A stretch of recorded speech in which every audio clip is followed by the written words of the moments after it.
तुमच्या रिलेशनशिपमध्ये देखील हा प्रॉब्लेम आहे का? तुम्हाला वाटतं प्रॉब्लेम तुमच्या रिलेशनशिपमध्ये आहे, पण प्रॉब्लेम रिलेशनशिपमध्ये नाही, प्रॉब्लेम तुमच्या ओव्हर थिंकिंगमध्ये आहे.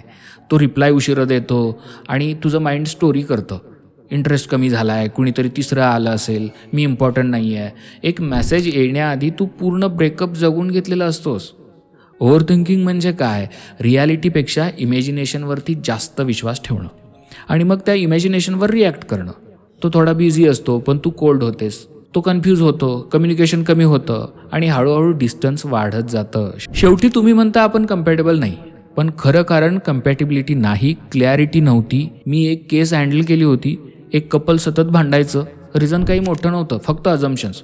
तू बदलला आहेस, तुला केअर नाही. पण जेव्हा आम्ही ब्रेकडाऊन केलं तेव्हा कळलं की 80% फाईट्स इमॅजिनेशनवर होत्या, फॅक्ट्सवर नाही.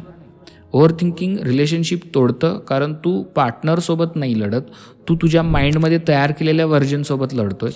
सोल्युशन काय?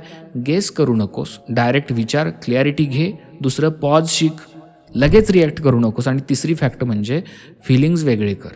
मला वाटतं आणि खरंच असं झालं, यात फरक आहे.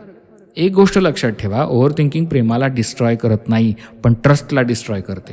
आणि ट्रस्ट गेला की रिलेशनशिप जास्त काळ टिकत नाही.